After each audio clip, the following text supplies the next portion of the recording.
On this Sunday night, wildfire smoke settles over much of Canada. The air quality alerts from New Brunswick to British Columbia. It's moving so fast. I mean, it's only been 2 days, but it feels like a month. As residents in multiple provinces deal with wildfire evacuations. An aid group says a worker was killed in an Israeli attack in Gaza, where there's a growing number of starvation deaths. Plus, frontline workers in Manitoba sound the alarm after 2 deaths in a housing program for former foster youth. And 18-year-old Summer Macintosh continues to make waves on the world stage. The reaction among fans in Canada after her 4th gold finish. Global National, reporting tonight, Nitu Garcha. Good evening and thanks for joining us. From British Columbia to the Northwest Territories and all the way east to New Brunswick, air quality alerts have been issued for much of this country on Sunday. Smoke from wildfires is settling over several major cities, with Toronto and Winnipeg among them. Environment Canada's air quality alert map mirrors what's clearly visible on satellite, a thick swath of smoke stretching southeast across the country. Heather Yourex-West looks at where the smoke is worst and has the latest on the wildfires fueling this summer health hazard. With orange skies and thick smoke choking Thompson, Manitoba, and cars in Yellowknife covered in ash, fatigue from a long summer filled with fires is taking a toll. Has somebody posted in a Yellowknife memes page, is it really summer if we're not being traumatized by smoke? I feel like this year we have to cancel some plans, even small plans like just taking a walk in the forest because it was too much smoke.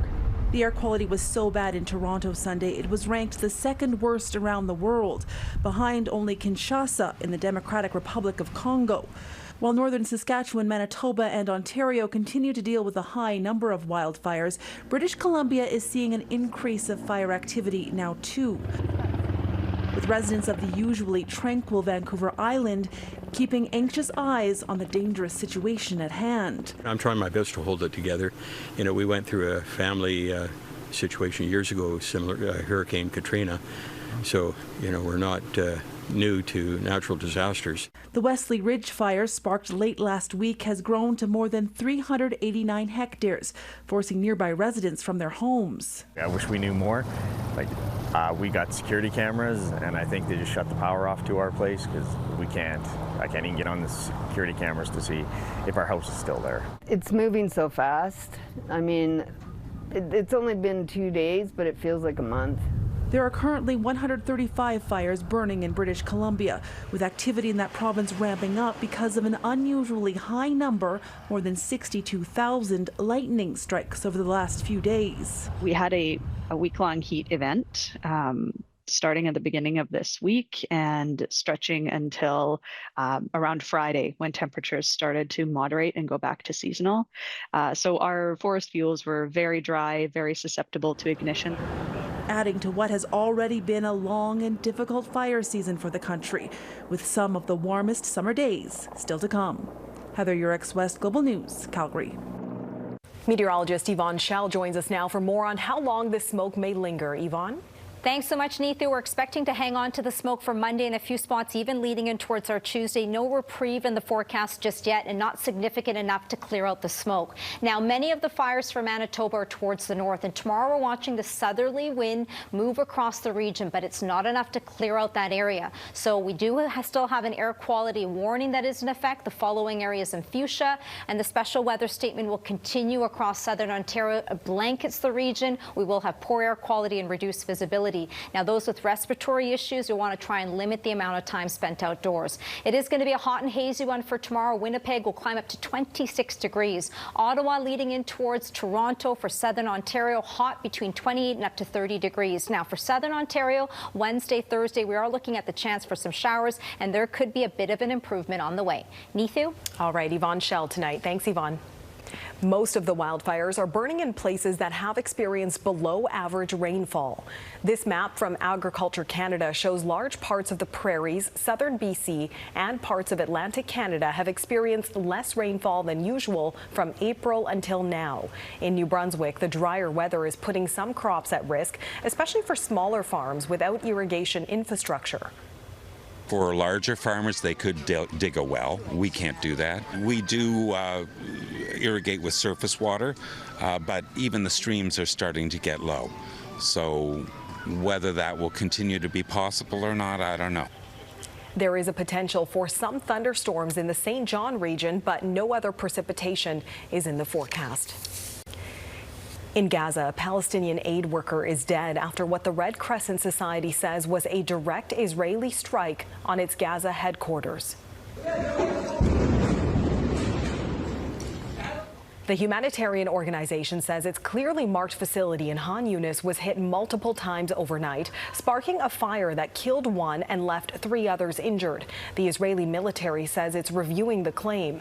The UN is calling for an independent investigation with growing concern over civilian and humanitarian worker deaths in Gaza. Outrage, meanwhile, is growing in Israel after Hamas released a disturbing new video showing a visibly frail Israeli hostage. The footage has reignited calls for immediate action from both hostage families and global leaders as starvation deaths in Gaza continue to rise. Vincent McAviney has the reaction and a warning. Some of the images in this story are disturbing. For almost 22 months, families of hostages taken in Hamas's 2023 attack on Israel have hoped and prayed for proof their loved ones are still alive. But not like this. 24-year-old Evyatar David is one of the hostages still thought to be alive. Hamas released this video, purportedly recorded 1 week ago, showing him emaciated in a narrow concrete tunnel below Gaza. Global News cannot independently verify the video, but in it, Evyatar says he has not eaten for days and can be seen digging what he says will be his own grave. The release of the video has sparked international outrage. Evyatar's family has condemned its release, calling it part of a cynical propaganda campaign, and is urging the Israeli government and the world to do everything possible to save Evyatar and the remaining hostages. In their current unimaginable condition, they may have only days left to live. Hamas is using Evyatar in one of the most horrific and calculated campaigns of cruelty imaginable. Israeli Prime Minister Benjamin Netanyahu expressed his shock at the video and has requested the Red Cross's help in getting food and medical care to the hostages. U.S. Special Envoy Steve Witkoff, who's visiting Israel, met with hostage families to discuss his plans to try to end the war in Gaza. But efforts at diplomacy are facing significant disruption. Israel's far-right security minister Itamar Ben-Gvir sparked outrage Sunday, visiting Jerusalem's most sensitive holy site, the Al-Aqsa Mosque, stopping to pray, despite a decades-old agreement that bars Jews from worshipping here. He also renewed calls for Israeli sovereignty in Gaza. Hamas has said it will not agree to disarm unless a sovereign Palestinian state is established. Inside Gaza, there have been more aid drops, but starvation remains widespread in the enclave, with more reported deaths attributed to malnutrition. Vincent McAviney, Global News, London. In response to some of the haunting images of hostages in Gaza, Canada is renewing calls for their release. Foreign Affairs Minister Anita Anand saying today the immediate release of all hostages from Gaza is imperative, adding Canada will continue to press for their unconditional release, while still pushing for the unimpeded delivery of humanitarian aid and a sustainable ceasefire within Gaza. Russia says a Ukrainian drone strike overnight ignited a massive fire at an oil depot near the Black Sea resort of Sochi. Officials say drone debris hit a fuel tank, triggering a blaze tackled by more than 100 firefighters. Sochi's airport briefly suspended flights. Russia claims it intercepted 93 drones across several regions, while Ukraine says 16 drones and 6 missiles hit targets in 8 Russian locations. Meanwhile, a Russian airstrike in Ukraine's Kherson region killed at least 1 person and prompted a partial evacuation. Prime Minister Mark Carney toured Canada's biggest port in Vancouver today as the country's trade problems with the U.S. remain a top issue. Carney also spoke with BC Premier David Eby in private, days after U.S. President Trump's tariffs increased by 35% on some Canadian goods. Both countries failed to strike a new trade deal in time before Friday's deadline. But on CBS News, Canada-U.S. Trade Minister Dominic LeBlanc said he remains optimistic on negotiating an agreement. He says both countries share common ground on building strong economies, but there's still a ways to go. We're encouraged by the conversations with Secretary Lutnick and Ambassador Greer, but we're not yet where we need to go to get the deal that's in the best interest of the two economies.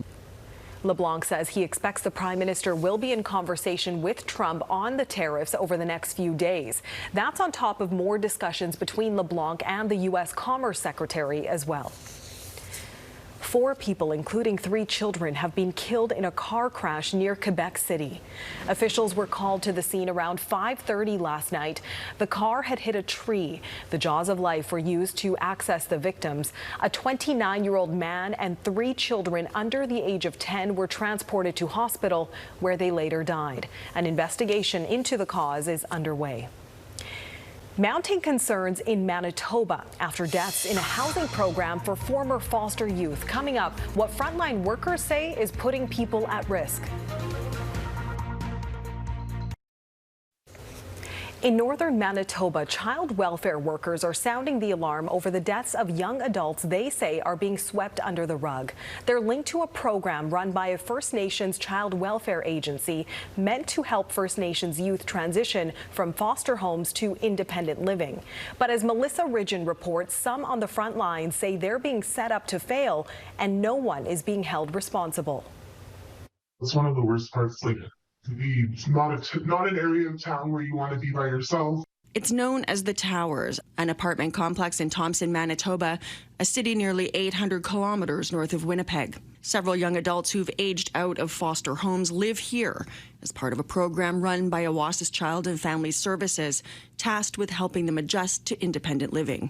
But several frontline workers tell Global News it's a challenging environment for vulnerable youth.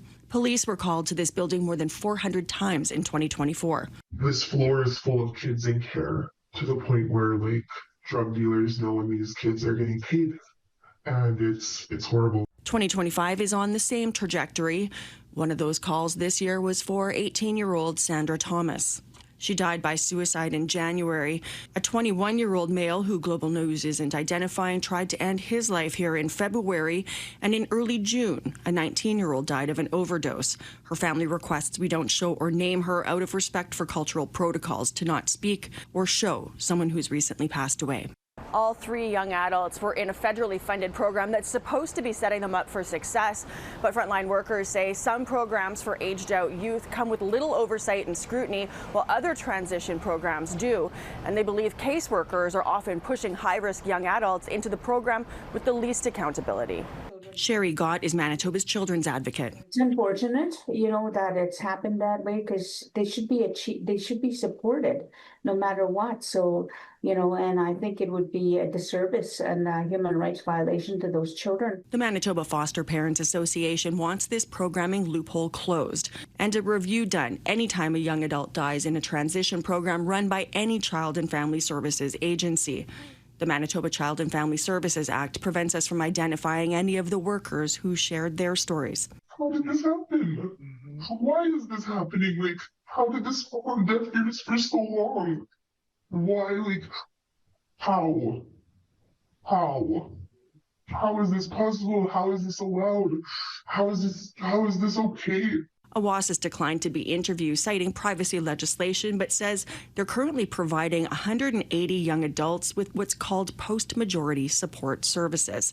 Aged out youth are legal adults, and their engagement in these programs is voluntary. We cannot and should not dictate the choices they make. Our responsibility is to ensure they're equipped with knowledge, resources, and support systems to make informed decisions. These legal adults are 18 to 26 years old and grew up in the system. Indigenous Services Canada, which funds the program in question, says it's the province's job to determine who looks into what they would call critical incidents and Manitoba is not legally required to notify them of anything.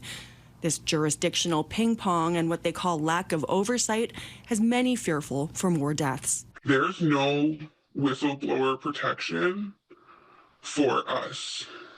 There are so many Owasis foster parents that would love to speak out and that would do more, and not even just from Owasis, but from agencies across the province that will not speak out. As for management at the towers, they didn't speak to the number of police calls, but said in a statement, "We are proud to house the Owasis transition program and support their vital work, and remain committed to providing respectful, inclusive, and supportive housing for all tenants."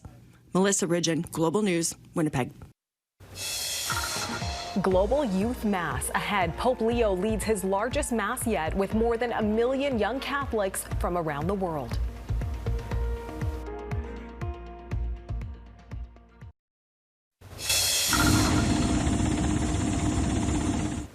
A historic moment for geologists in eastern Russia's Kamchatka Peninsula today. This long dormant volcano spewed a large plume of ash into the sky as it erupted for the first time in 600 years. Hours later, a large magnitude 7 earthquake was also reported, prompting tsunami warnings in some parts of the peninsula. The events are likely linked to last week's record 8.8 magnitude earthquake that rocked the region and triggered tsunami warnings throughout the Pacific. Pope Leo led his biggest mass yet on Sunday, an open-air celebration for more than 1 million young Catholics. The first U.S.-born pope arrived just after sunrise and was greeted by cheers from young people who had largely camped out in sprawling fields overnight for the final mass at the Jubilee of Youth. The week-long event attracted participants from some 150 countries who the pope urged to be the catalyst for a changing world. My young brothers and sisters, you are the sign that a different world is possible. A world of fraternity and friendship, where conflicts are not resolved with weapons, but with dialogue. Pope Leo also acknowledged the power and peril of the digital world, calling social media an extraordinary opportunity for dialogue, but warning it can mislead when driven by commercialism and division. Chilean rescuers have recovered the bodies of 4 miners trapped in a collapsed shaft at the El Tiente mine. They were trapped for 3 days after a section of the mine collapsed following a 4.2 magnitude earthquake. Rescue teams drilled through meters of rock to reach them and are still searching for a 5th miner. Owned by state company Codelco, it is the world's largest underground copper mine located in the Andes Mountains in central Chile. Authorities are investigating whether the quake was natural or caused by mining activity.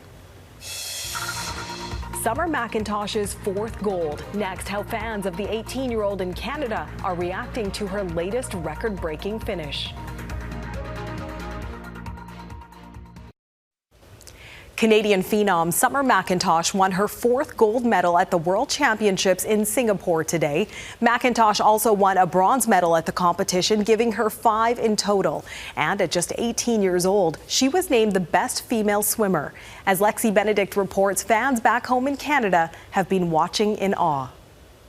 It's the summer of Macintosh as she adds another gold to her name, wrapping up a golden run in Singapore with 4 golds and 5 podium finishes, dominating the world stage once again. Her final gold came Sunday in the 400-meter individual medley, setting a new record. She also struck gold in the 200 butterfly, 200 medley, and 400 freestyle, plus bronze in the 800 freestyle.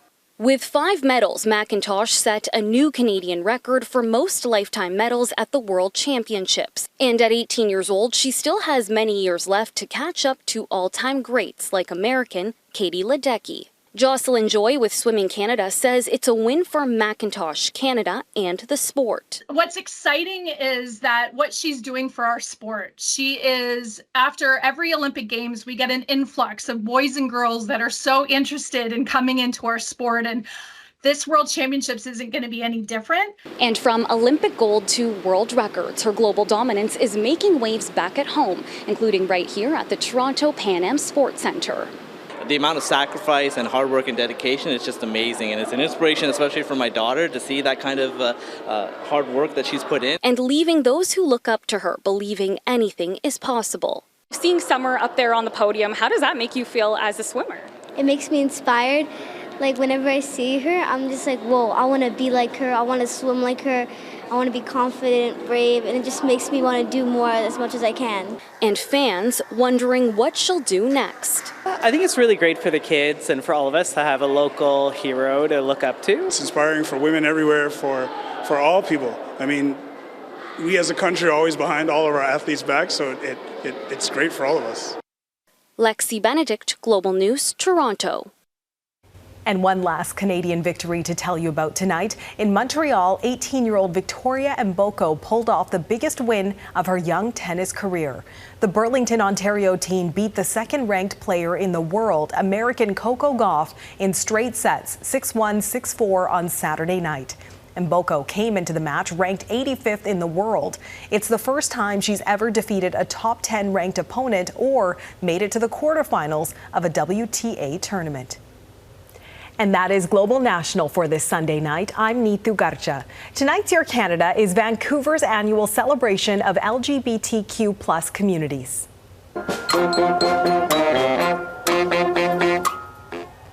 Thousands took to the streets today for the city's annual Pride Parade. Prime Minister Mark Carney was among them, taking part in one of North America's largest Pride celebrations, which has been running for more than 50 years. Thanks so much for watching, and hope you'll join us again tomorrow. Have a great night.